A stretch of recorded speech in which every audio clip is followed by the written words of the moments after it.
Bonsoir à tous. Aujourd'hui, j'ai fait une vidéo sur la douleur des flammes, mais plus en mode confidence, plus sur ma douleur.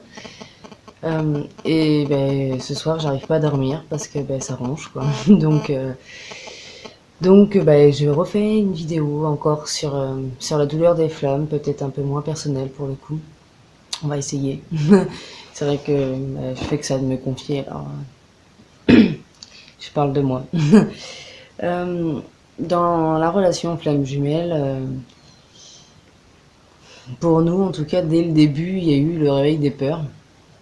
Et ça a été une première douleur, cette réveil des peurs. Ce programme que parle Fabien Marchand, là, c'est ces peurs de l'abandon pour le chaser, les peurs du rejet pour le runner. Et c'est vrai que souvent, dans les textes, on parle de la douleur du chaser. Et quand je me croyais chaser, bah, c'était cool parce que je me disais, ah, ben voilà, tu vois, ma douleur est reconnue, ma douleur est reconnue. Et maintenant que je suis runner, quoi, que je me pense runner, donc ça m'a rongé toute la nuit. Je me suis dit, aïe, j'ai pas lancé cette info, et puis si bien c'est pas vrai. Donc, voilà, genre mauvaise conscience, quoi, mauvaise conscience d'avoir dit ça alors que je suis pas totalement sûre. Maintenant, bah, a priori, tout, quoi, voilà, il y a plein de détails qui reviennent et qui reviennent et qui confirme que je peux être runner. Je sais qu'on s'en fiche. Je sais qu'on s'en fiche de mettre une étiquette. Maintenant, je sais pas, ça m'est important. C'est pas le fait de mettre un mot. C'est pas le fait de mettre dans une case, mais ça m'est important. Je sens l'importance parce que j'ai des choses à comprendre sans doute et explorer cette voie-là m'emmène quelque part, quoi. Et Et du coup, ouais, dès le début de la relation, pour ma part, bah, il y a eu des douleurs, il y a eu des peurs. Donc, même avant que ma flamme vienne, hein, j'ai l'impression que c'est ce que j'ai le plus vécu dans toute ma vie, la douleur et la colère. J'ai réveillé ma colère en préadolescence pour camoufler ma douleur, parce que ouais, j'ai trimé quoi. J'en ai eu des choses.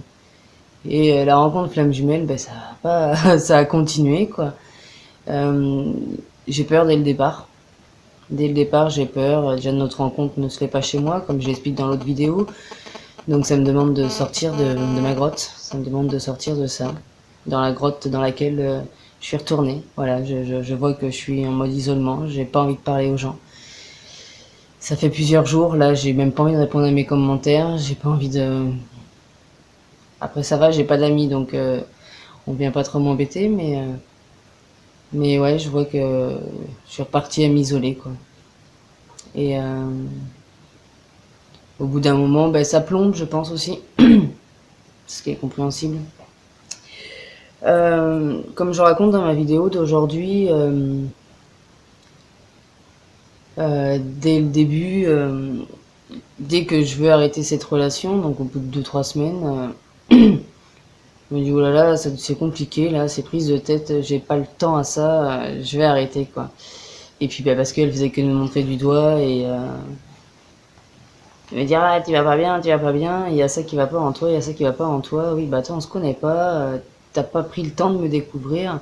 Elle m'a attaqué tout de suite en me disant que mon père avait forcément tué quelque chose en moi et que ce truc-là, alors j'imagine bien qu'elle le voyait.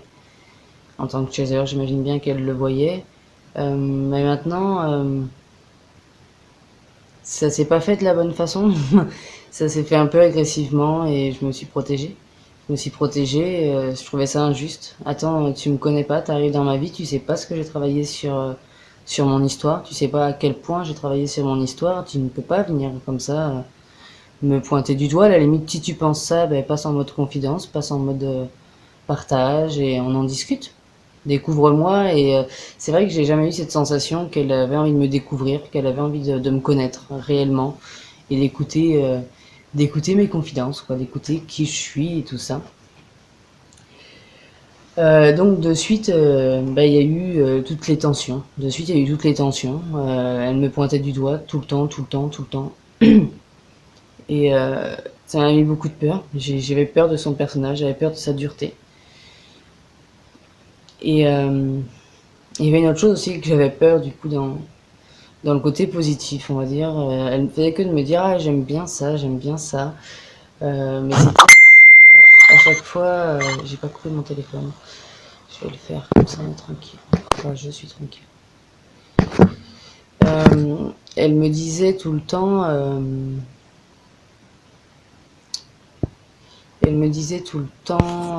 qu'elle aimait bien ceci, qu'elle aimait bien cela. Et, euh, et c'était des choses de mon ancien moi qu'elle aimait. Et je me disais, oh là là, non, non, pourquoi t'aimes ça? Non, je sentais le danger de mon ancien moi qui pouvait revenir pour plaire, pour lui plaire. Et finalement, ça a dû se faire quand même, ça a dû se faire un minimum en tout cas. Donc il y a eu cette peur-là aussi, à chaque fois qu'elle aimait bien une ancienne facette de moi, elle me fouf, mince, mince, mince, quoi. Euh, Après, il y a eu cette trahison. Elle m'a trahi avec cette amie pour avoir ses réponses.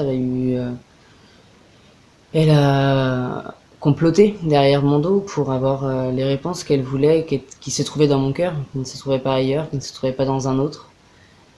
Cette trahison qui m'a fait perdre ma confiance. Après, j'aurais pu avoir confiance en elle. J'avais cette douleur constamment, des images qui me revenaient de comment qu'elle était avec lui. Parce avant ça, avant qu'elle l'appelle, une fois, ils étaient chez moi et on venait de faire l'amour. On venait de faire l'amour quand on avait eu un moment de connexion juste merveilleux, juste intense et merveilleux. Et tu sais, ce moment où oh, tu te sens si unique et si proche d'une personne et que tu goûtes cette beauté avec cette personne. Et puis il est arrivé et elle m'a pu calculer. Elle m'a pu calculer et moi je me suis sentie totalement abandonnée, quoi, totalement rejetée, totalement sans intérêt pour elle. Ce qu'on venait de vivre dans l'intimité n'avait pas de valeur, n'avait pas de valeur à ce moment-là parce que ben voilà, il y avait une autre personne, il fallait parler à une autre personne, plaire à une autre personne et puis savourer avec une autre personne, quoi. Et toute la soirée, j'ai fait que de fuir. Je suis sortie de ma chambre, je suis partie dehors, je suis partie dans le garage, je suis même partie téléphoner. J'étais en panique, j'étais totalement en panique, quoi. Euh, ensuite, euh, ensuite, il y a eu euh, les douleurs. Alors c'est vrai que mes douleurs, mes émotions, je les vis depuis toujours, et en vision, et dans mes chairs. Et surtout, dans le stress post-traumatique, en fait, les 9 mois de flashback que j'ai fait, de flashback et de cauchemar, en fait, j'ai vraiment, vraiment, vraiment ressenti la douleur dans mes chairs. J'ai vraiment senti mon cœur déchiqueté. J'ai vraiment senti toutes les chairs de mon buste meurtri. Vraiment, vraiment. Cette douleur m'a permis à cette époque-là de revenir dans mon corps, d'être ancré. Ça m'a permis d'être ancré. Parce que j'avais mal dans mes chairs, quoi, simplement, quoi. Et je pouvais plus fuir. Je pouvais plus fuir. Je pouvais plus sortir de mon corps. Cette espèce de syndrome de victime où on arrive à sortir de notre corps, à planer tellement, tellement que on sent plus le corps. Là, dans le stress post-traumatique, je pouvais pas. Et pendant toute notre relation, moi, ça hurle, quoi, ça hurle de douleur, ça me déchire toutes mes chairs dans mon buste. C'est pour ça qu'au départ, quand pendant un moment, on a cru que j'étais de chez her et on a cru que c'est à chaque fois qu'elle faisait son faux self que ça me déchirait. Euh, À chaque fois, c'est le même scénario. Il y a une autre personne, elle se vend à la personne pour être appréciée de la personne, pour être au petit soin de l'autre. Donc en fait, peut-être que du coup, moi, je le vivais en rejet, du coup, si je suis runner, que moi, j'ai plus de valeur, quoi. Et c'est vrai que c'est un sentiment que j'ai, en fait. Ok, si tu m'aimes, c'est cool, tu me donnes plein d'amour. Elle m'a donné plein d'amour au départ. Et ça aussi, ça m'a fait peur. Ça m'a fait peur parce que j'ai peur qu'on me le reprenne. Et en fait, si elle donne son amour à quelqu'un d'autre, c'est comme si elle en enlevait à moi. Du coup, tu viens de m'enlever une dose pour lui donner à lui. Et c'est dur et éprouvant. Et du coup, toutes ces émotions, toutes ces peurs, toutes ces douleurs, ça hurlait. J'arrivais plus à me gérer. Moi, j'arrivais plus du tout à me gérer. Quoi, j'en criais, j'en pleurais, j'en pleurais. Du coup, il y a pas, si je suis runner, il n'y a pas que le runner, il n'y a pas que le chaser qui a ces douleurs-là. Et j'ai pas vraiment perçu de douleur en fait dans ma flamme. Chez ma flamme, toute la première année, j'ai pas senti de douleur. Alors, je sais elle avait peur de cette trahison, que je partais avec une autre fille et tout ça. J'ai vu sa dureté, j'ai vu sa solidité, mais j'ai pas vraiment senti, j'ai pas vu qu'elle avait elle de douleur. Elle en a eu, hein, sans doute, hein. Je l'ai vu vraiment là au moment de la séparation, quoi, quand je l'ai rejeté en avril, là, quand je lui ai tourné le dos en avril, là elle a eu mal, là, elle l'a exprimé dans des messages en pleurs, elle l'a exprimé. Euh, voilà, donc il y avait tout qui hurlait en moi, qui hurlait de douleur. C'est cette séparation, là, cette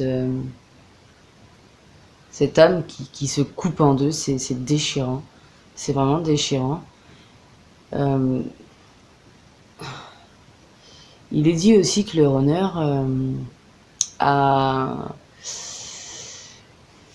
aurait vécu, c'est pour ça qu'il se cache derrière des humains, il aurait vécu dans beaucoup d'incarnations des morts très très douloureuses. Donc ça c'est Anouchka qui en parle.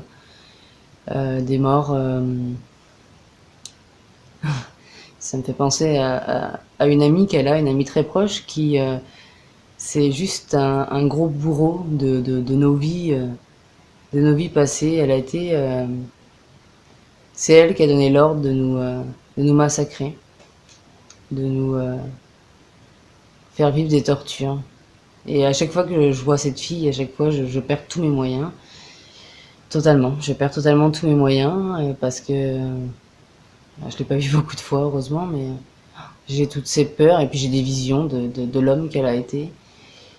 Euh, et, euh, et du coup, ça fait vraiment ça, les douleurs que je ressens, que je vis, c'est vraiment genre on est en train de m'écarteler, quoi. On est en train de me déchirer les membres, on est en train de me déchirer les chairs. Et pendant toute ma relation flamme jumelle, j'ai vécu ça. J'ai vécu ces douleurs-là à chaque contact avec elle, avec ma flamme, et à chaque contact. Quand on était toutes les deux, ça allait. Puis dès qu'on était avec quelqu'un d'autre, c'était, ça hurlait, ça se déchirait, ça hurlait. Donc il n'y a pas que la douleur des chasers, quoi. Apparemment les runners on galère pas mal. En tout cas pour moi on galère bien, quoi. J'ai bien galéré. Euh, j'ai marqué plusieurs trucs, ouais. La douleur du vide aussi. Là quand elle est pas là et tout, et j'ai cette douleur, ce vide intérieur. Alors avant qu'elle arrive, c'est pareil, il était là ce vide. J'ai essayé plusieurs fois dans ma vie de me relever, d'aller dans la joie, d'aller dans l'enthousiasme, de réveiller mon amour et puis de croire que ah yeah, c'est bon, là je suis partie, là yeah, la paix et le bonheur que mes guides m'ont fait goûter, m'ont promis dans mon destin, dans mon avenir. Ah yeah, je vais le vivre là, et puis non, il manquait toujours quelque chose, j'ai toujours eu ce manque. Alors j'ai un enthousiasme, là ça s'était traduit en partant sur les routes, j'ai rencontré des gens, je me suis senti aimer des gens, et puis très vite non, je m'ennuyais, il me manquait quelque chose, j'étais triste, j'avais envie d'un autre aussi, un autre, euh, un autre éveillé, qu'on puisse regarder le monde et la vie de cette façon-là, quoi, de façon éveillée et acteur de tout ça. Euh, là le fait de m'être isolé, alors je l'ai pas fait exprès, c'est pas voulu. En même temps, j'ai nulle part autre où aller. J'ai cette chambre ici, chez mes parents, donc je suis là. Mais ici, je connais personne dans cette région. J'ai pas de contact, j'ai pas d'amis. Parce que, ouais, tous mes amis sont partis dans cette relation et je l'avais pas vu, mais ouais, ils sont tous partis dès le début. Et puis, les dernières amies qui partent, C'est la dernière fois que je vois ma flamme, quoi, début mars. Ah, tout le monde est parti, là. Il restait mon âme sœur, puis là, je me suis pris la tête avec elle hier, donc je sais pas ce qui vient, ce qui se passera, quoi. Pour le moment, je suis toute seule, quoi. Ces douleurs, ces angoisses, elles sont là. Je ne sais pas vraiment la cause. Elles sont là, ça me ronge dans le ventre. J'ai une boule au cœur, genre j'ai un gros gouffre et, euh, et j'ai la gorge qui pèse très lourde. J'ai des douleurs aussi là. Voilà, dans tout ça, c'est bloqué. Dans ma relation aussi, il y a beaucoup la douleur de l'injustice. Beaucoup, beaucoup. C'est là, dans cette relation flamme jumelle, que j'ai ressenti le plus l'injustice. Euh, pour plein de choses, pour plein de raisons. Et dont la principale, c'est que voilà, même si j'ai essayé de m'engager avec elle et tout, je me sentais pas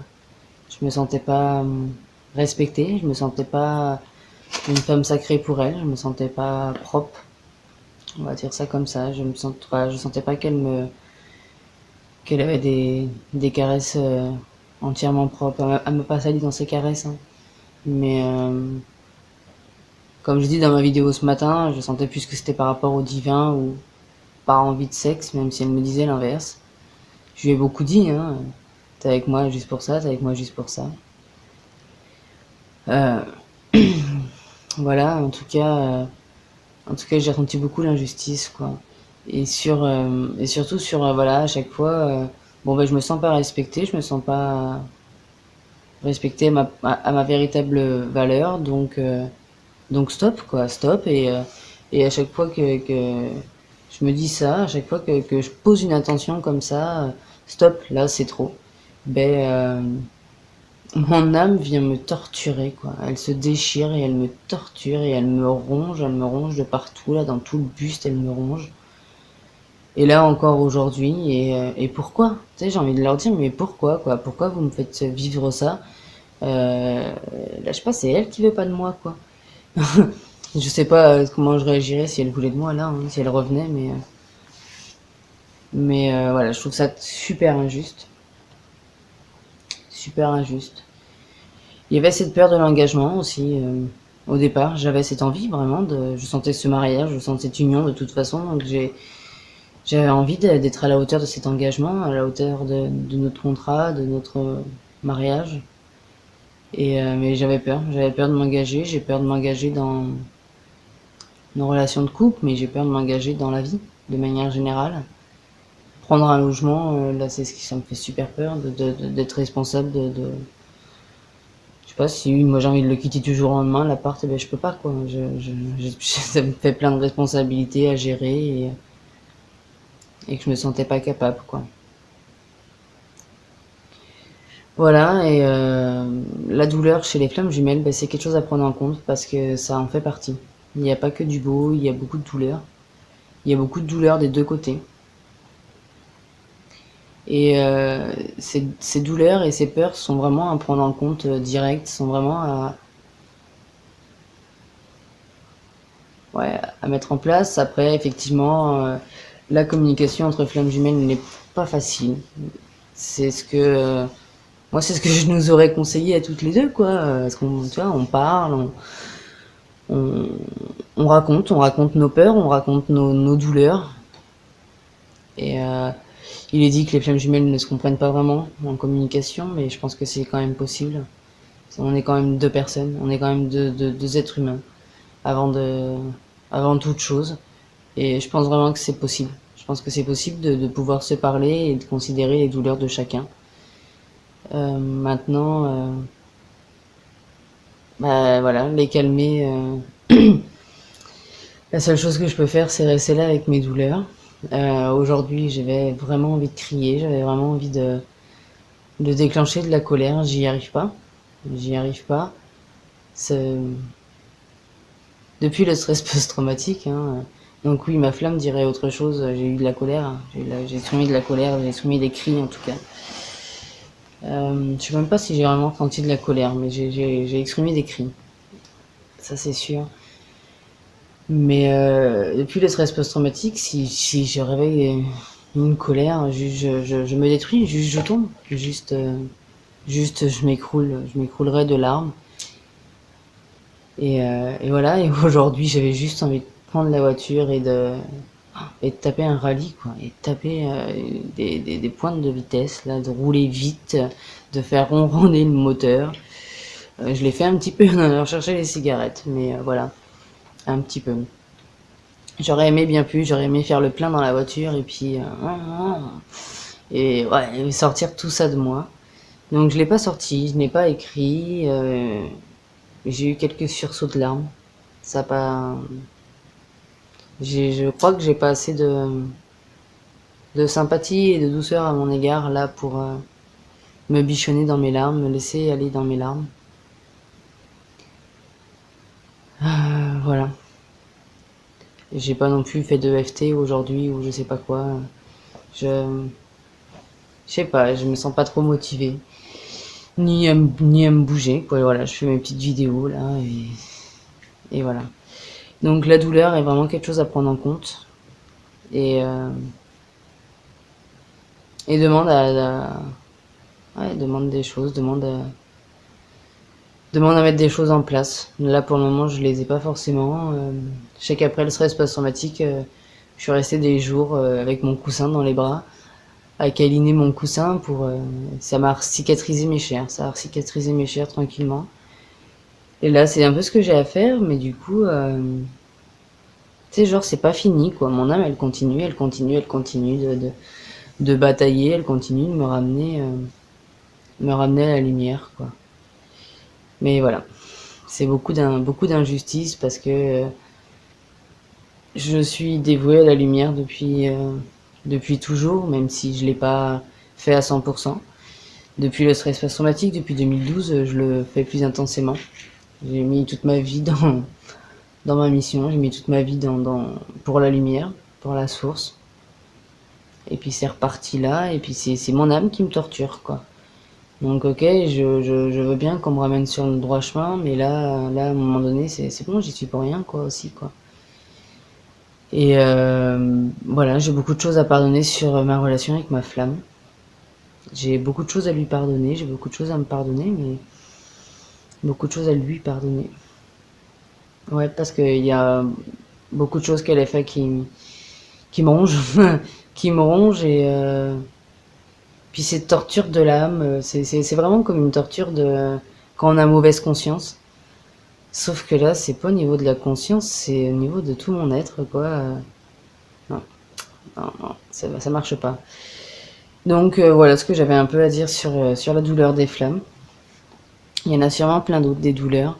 Mais, euh, mais voilà, et en plus c'est compliqué à gérer parce que il y a du karmique dans tout ça, hein. Il y a des douleurs qui datent de bien bien longtemps et on ne voit pas forcément, quoi. On connaît pas toutes nos vies, on connaît pas tout ce qu'on a vécu et c'est vrai que cette petite précision d'Anouchka que beaucoup de runners ont été torturés très longuement, euh, bah peut-être que je peux le confirmer parce que vraiment je le sens vraiment dans mes chairs, quoi. C'est vraiment au niveau des chairs que ça déchire et que ça ronge. Donc voilà un petit peu. Voilà, j'ai lâché un petit peu sur ma douleur et je vous remercie de votre écoute. J'espère que ça va vous parler. J'espère que pour les nouveaux couples de flammes, vous allez pouvoir prendre en main vos peurs et vos douleurs avant même d'arriver à la catastrophe, quoi, d'arriver à aller trop loin avec dans votre couple, à être trop loin dans votre flamme et qu'il y ait trop de choses après à pardonner, quoi. Voilà, je vous remercie beaucoup. Bonne soirée à vous.